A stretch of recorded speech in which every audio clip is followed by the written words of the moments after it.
If I can. Fucking freezing. Yeah, but I'm a bit confused by it. Because I don't get what that's got any relevance to do with anything, really.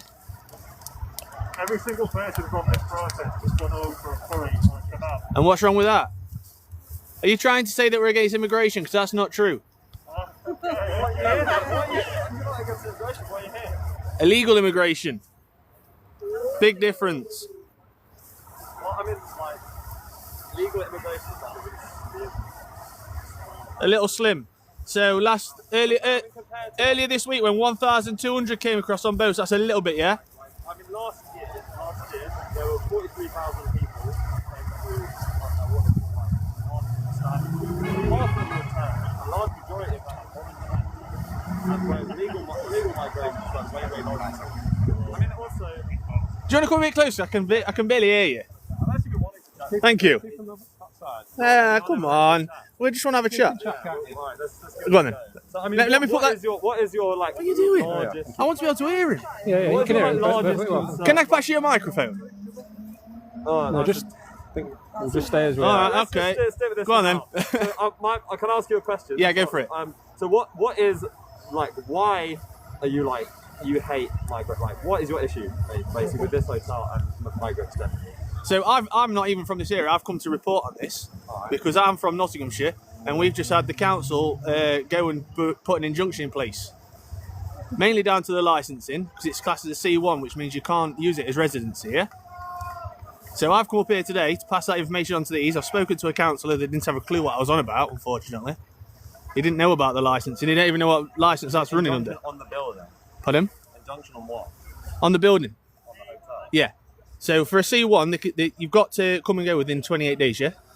Some of these people, because of the system, there's a backlog, as we can all agree. Yeah, there's a backlog for the immigration process to go through. Sorry, one sec. And some of them, where I'm from, have been in there like 2.5 years. And they're saying enough's enough. Don't know what they're going to do with them next, I ain't got a clue. I mean, my thing is like, what is the like? What do you see as this like being like really like the biggest problem in society that people need to mobilise against? So since I've been going out and recording these things, I don't know where he's gone. He's had a cup of scalding tea chucked over him as he was walking past a migrant hotel. Didn't say anything, literally not a word. It's on TikTok. You can watch it. 3 days later, because we went, there was a protest like this. So we went down to do a backstory, how long they've been there, how many rooms, any recorded police incidents, just so there's a story behind why people are doing the protests. On the third day of his reporting, a guy came out and sexually exposed himself and threatened to stab us.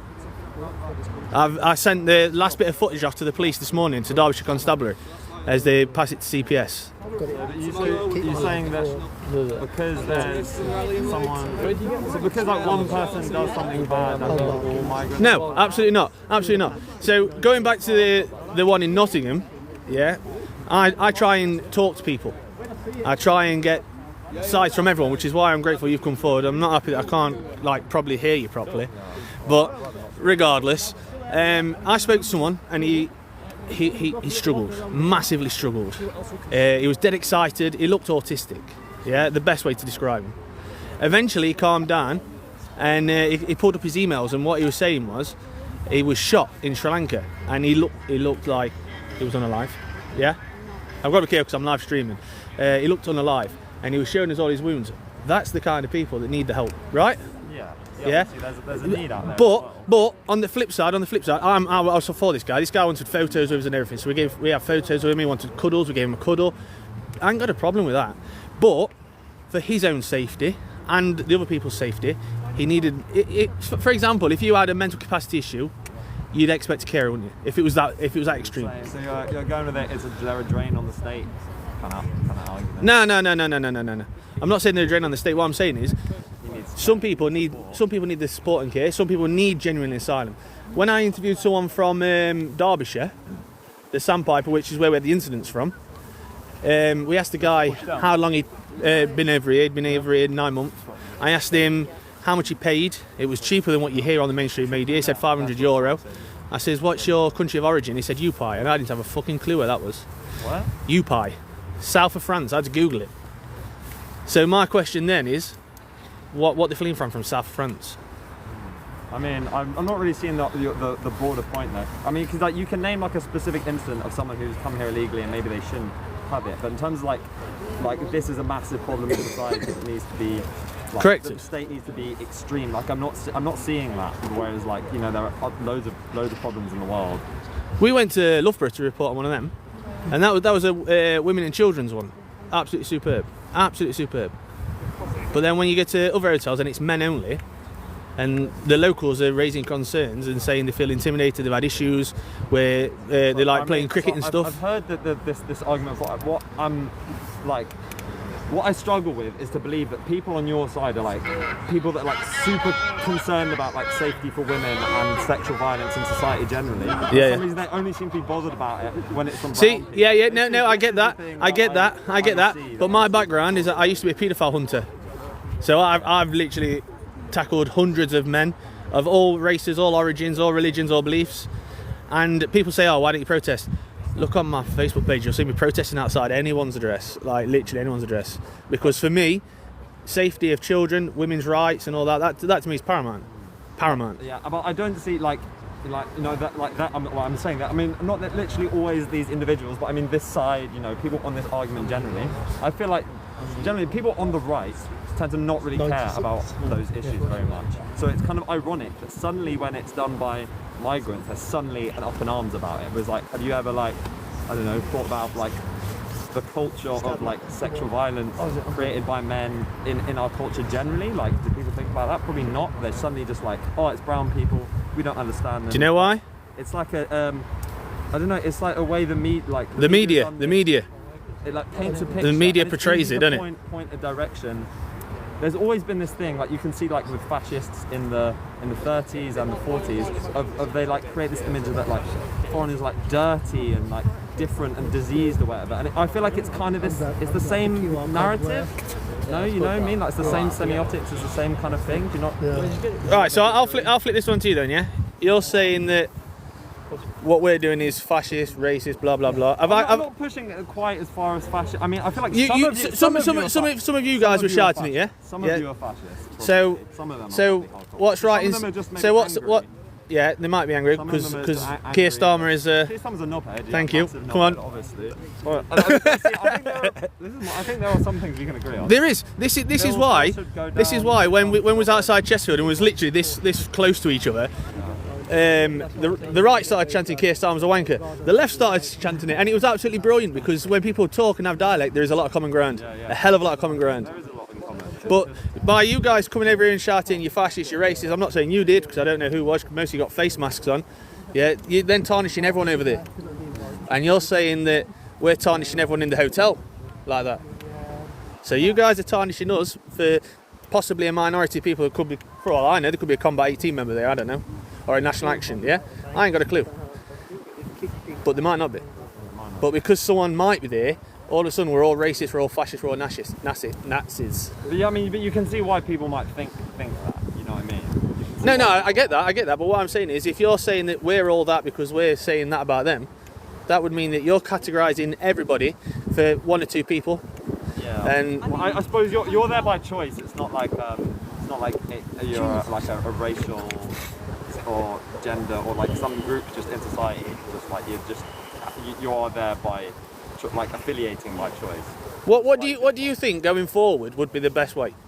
Going with the shaking of the hands. Going with the shaking of the hands on the common ground. Okay, so I think it depends what issue specifically you're talking about. I mean, like there's this like digital ID. What's your take on that?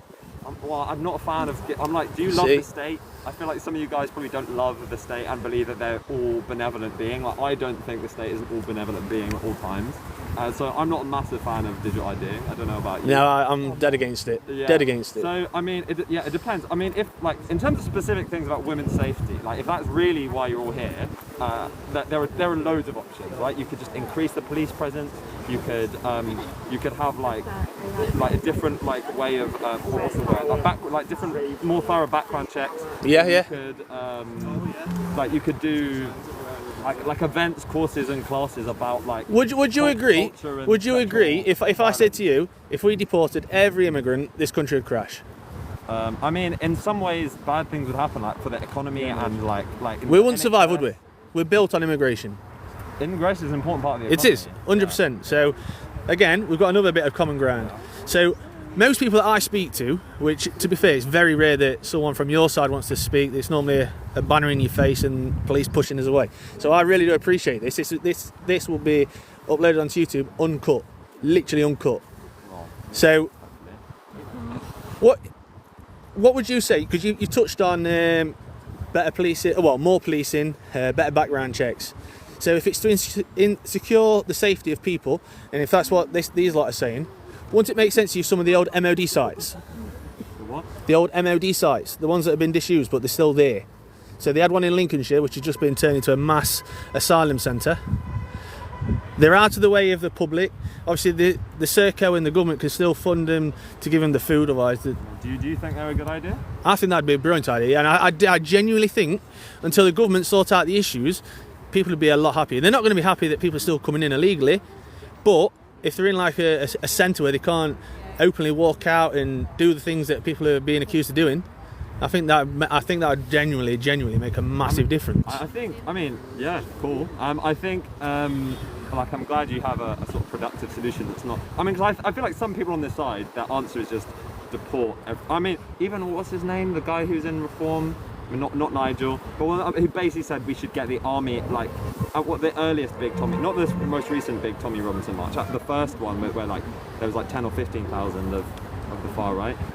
He was like, oh, I think this is bad. We should get the military in and like knock on doors and get rid of people. Like, I think some of the people want that. Like, changing it from hotels to MOD sites, that seems like fairly, like, somewhat reasonable. Whereas like going around and knocking on doors at gunpoint and like shipping people back to wherever, like, that's not a good idea. And I think there are some people, like, in terms of like, you know, Keir Starmer is trying to appease this side and be like, and like it is increasing the amount of people they're getting rid of, but I feel like nothing. You say they're increasing, but he did say the other, I think it was yesterday, they sent the first flights back on the French deal, didn't they? The one in, one out. 2 flights went back with 19 people, but the day before 1,200 people came in. So you're saying it's not as I think your side's not going to be happy unless like it's like extreme and looks a little bit violent. I guess, yeah. I'm saying from my point of view, I think that's a bit extreme. Yeah. You think that, but again, we're all entitled to an opinion. I really do appreciate that. Right. Cheers. No. Yeah. So guys, that was a bit of a turn for the books. Well, at least that's that. So. Cheers for the flame heart. Yeah, you've got quite beautiful. I was surprised that the police allowed that, and he was clearly a spokesperson for the left. And as Charlie Kirk says, without dialogue, there's war. We had a good dialogue there, and there was a lot of common ground.